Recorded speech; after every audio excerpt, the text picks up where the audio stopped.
안녕하십니까. 캔사스 하모입니다. 네, 오늘 2월 10일 오전 10시 30분 서울중앙지방법원 형사 항소 5-3부 김지선, 소병진, 김용중 부장 판사님으로 구성된 합의부 재판부가 열렸습니다.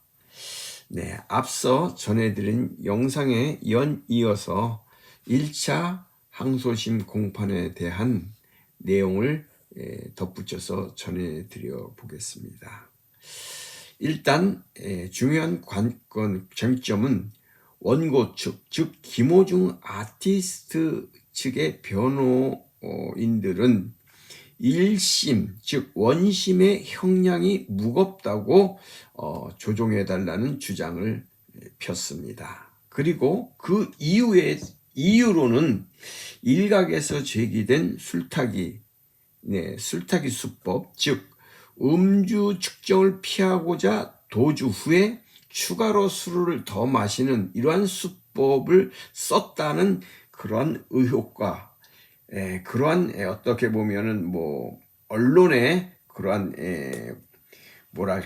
사회적 여론에 덧입혀서 어떻게 1심 재판에서는 제대로 변호를 못했던 그러한 점이 있다라는 것을 제시하면서 여러 정황을 제시하면서 증거들을 제시하면서 아주 강하게 이 부분을 어필했습니다. 즉 부인했습니다. 그러나 항소 이유서에서 밝힌 바대로 사건에 대한 잘못을 인정하지 않거나 범행을 부인하고 다투자라는 그런 뜻에서 이렇게 제기하는 것은 아니다. 즉 원심 판단에 있어서 즉 1심 선고가 좀 과중한 부분이 있기에 여기에 첨언해서 말씀을 드린다, 이런 취지의 주장을 했다는 것입니다. 이미 앞서 한국일보에서 이 내용을 항소심 1차 공판 이전에 벌써 여기에 대해서 보도된 바 있지만은 이것을 좀 더 구체적으로 재판부에게 호소했습니다. 즉 김호중 아티스트가 과음을 해서 운전을 한 게 아니다라는 취지를 그것을 변론했습니다. 즉 수사기관에서 김호중 아티스트의 음주 측정치를 두고 가벼운 음주를 한 것으로 해석할 수 있다며 당일 주점에서 일한 종업원 등의 진술에 따르면 김호중 아티스트의 상태가 정상적인 운전이 곤란할 정도로 만취로 보기 어려운 정황이 훨씬 많다라는 그러한 증언이 부연 첨부되었다. 이렇게 보도들을 하고 있습니다. 그러면서 김호중 아티스트는 술타기 수법을 썼다는 의혹을 아주 강하게 부인을 하면서 변호인은 피고인이 실제 그날 했던 여러 형태를 보면 전형적으로 많이 볼 수 있는 술타기와 완전히 다른 상황에서 행동을 했다면서 피고인 입장에서는 결코 술타기 수법이라는 것을 쓸 생각이 없었다고 변호인은 이렇게 밝혀주고 있는 것입니다. 술타기 수법은 곧바로 음주 측정이 이루어질 것을 전제로 술을 마시는 방식인데 김호중 아티스트는 음주 측정을 예상 못하고 사고 현장을 한참 떠나 있었다. 네, 이렇게 변호인은 주장을 했습니다. 네, 또 그리고 술타기 수법이라는 것은 독한 술을 마시면서 이 술타기 수법을 피하는 것이 일반적인 전형적인 패턴인데 피고인은 이미 매니저가 대신 자수할 것이라 알고 있었고 본인이 경찰에 가서 음주 측정할 것을 알지 못했다라는 것을 변호인 측에서는 주장했다는 것이죠. 그러면서 만약 수탉이었다면 캔맥주가 아닌 독한 양주를 마셨을 것이라면 체격이 건장한 30대 지금인데, 김호중 아티스트가 체격이 건장하고 30대인데 혈중 알코올 농도를 높이기 위해 이런 술을 고른다는 게 납득하기 어렵다. 이렇게 주장을 했습니다. 네, 또 그리고 중요한 대목은 김호중 아티스트가 음주 운전한 후에 매니저 장모 씨에게 허위 자수를 하게 했다라는 그런 부분, 그런 혐의에 대해서도 소속사 본부장과 매니저 등이 결정한 데에 따라서 김호중 아티스트는 거기에 따른 방조하는 정도의 행동을 했을 뿐이라는 것이죠. 그들이 이렇게 했으면 어떻겠냐라는 그런 허위 자수를 이렇게 하도록 유도한 것에 따라서 동조한 것에 지나지 않은 것이 아닌가, 이렇게 변호인사는 이렇게 주장을 하면서 이 상황을 적극적으로 결정하고 끌고 나가지 않았다는 것이에요. 즉 김호중 아티스트가 매니저나 이런 어떤 본부장의 그런 결정에 그냥 소극적인 그러한 것으로 따라간 것이지 자기가 적극적으로 이렇게 하자 이렇게 한 것이 아니다. 이것을 변호사가 주장을 했다라는 것이죠. 참 너무나 1심 재판에서 이러한 부분을 짚어주지 못했다는 게 어떻게 보면 약간 좀 뭐랄까 지나간 그런 것이지만 좀 안타까운 면도 좀 있는 것은 사실입니다. 아무튼 아울러 지금 특정범죄 가중처벌법상 위험운전치상, 이게 가장 지금 중요한 지금 김호중 아티스트의 혐의 중에서 제일 무거운 혐의가 이것인데, 이 혐의와 관련되어서 정상적 운전이 곤란할 정도의 만취 상태로 보기는 어려웠다. 이러한 진술이 많다라는 것을 김호중 지금 변호사 측에서는 많은 그런 증거와 어필을 했다라는 것이에요. 이 특정범죄 가중처벌법상 위험운전치상, 네, 이게 무엇이냐면은 술을 먹고 택시기사와 이런 뭐랄까 그런 교통사고가 났을 때에 택시기사가 2주의 진단서를 받았기 때문에 위험운전치상이다, 이렇게 지금 되어 있지 않습니까? 네, 뭐 굳이 누구라고는 말 안 할 테지만 전 대통령의 딸은 이러한 것을 피해 나갔습니다. 이 사람들은. 그런데 이것을 정상 운전이 곤란할 정도의 만취 상태에서 했을 때에 이 가중처벌법의 위험운전치상이 적용이 되는데, 김호중 아티스트가 이것 때문에 아주 지금 곤란에 처해 있는데 이것 역시 그렇게 보기는 어렵다라는 진술과 그런 증빙 자료를 냈다라는 것이죠.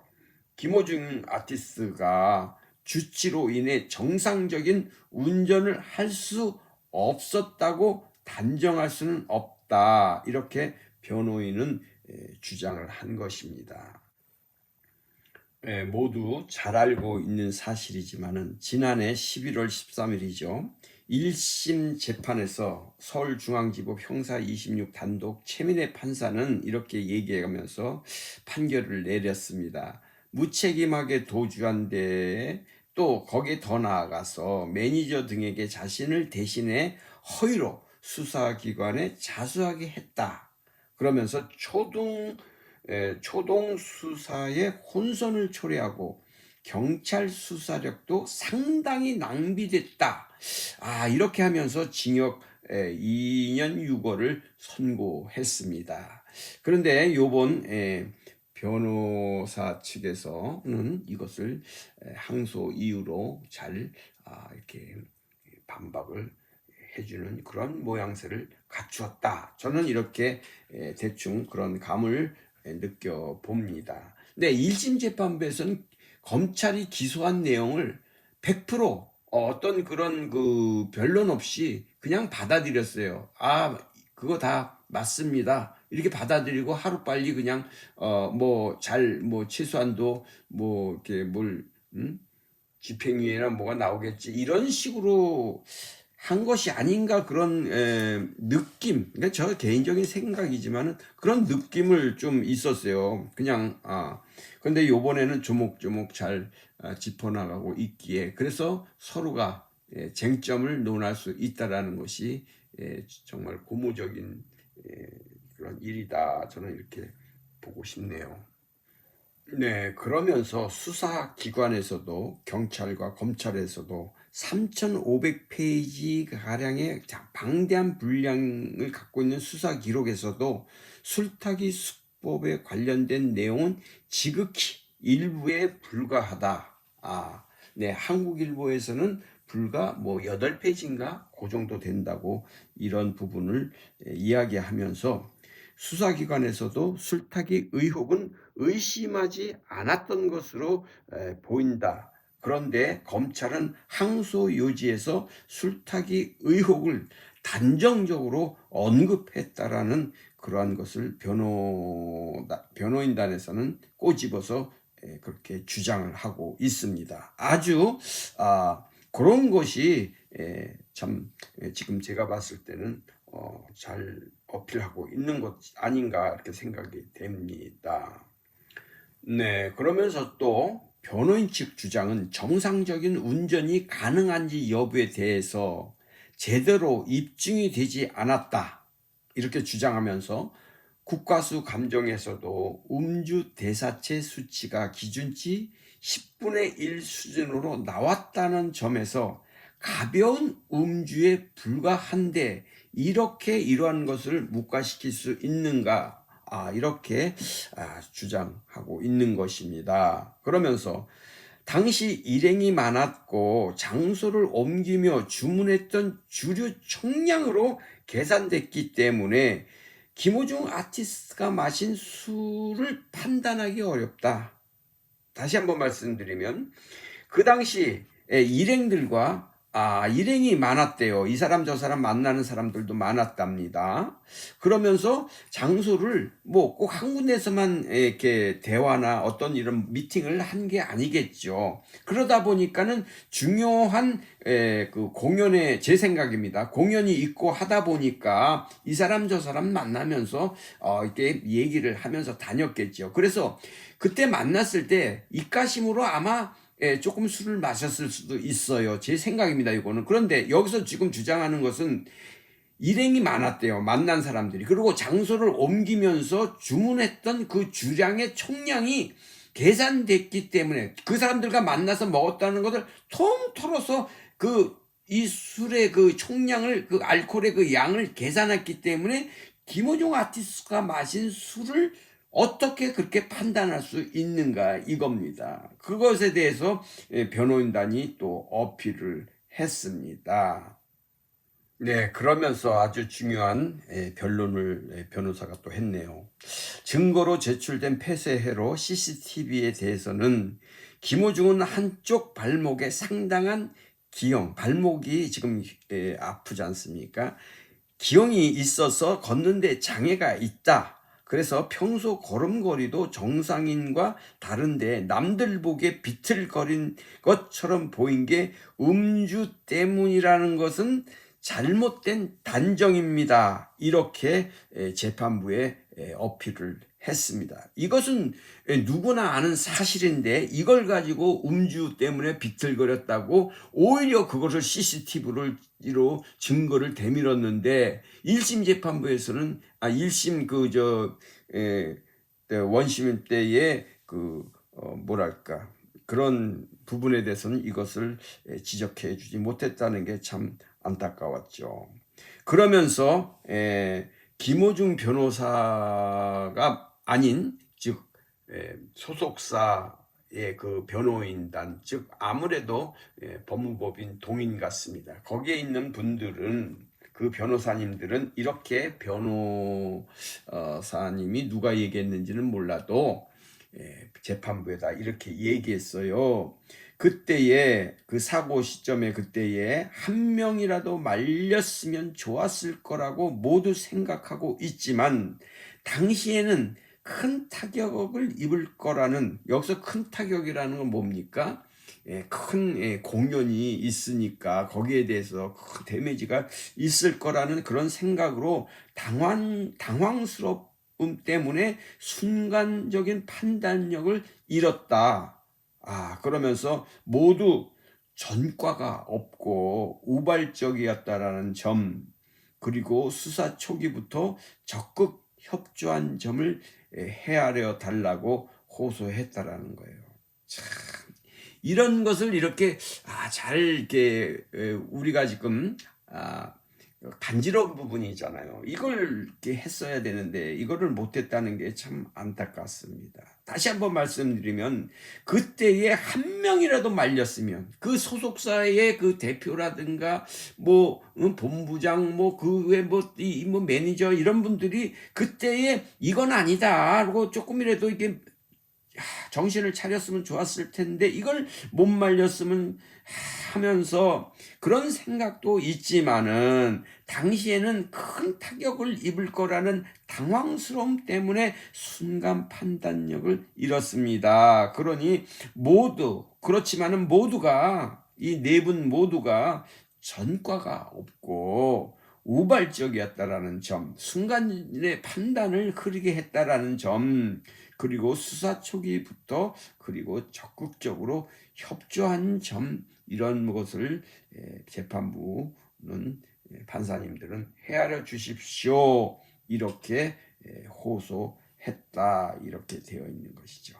네, 그러면서 다음 공판기일은 3월 19일 날 열릴 것인데 이때에 변론이 종결된다고 합니다. 여기서 변론이 종결된다고 하니까 선고 날짜는 아닌 것 같습니다. 그러니까 3월 19일 날 최종 이제 변론을 듣고 이제 그 후에 다시 선고 기일이 잡힐 것 같습니다.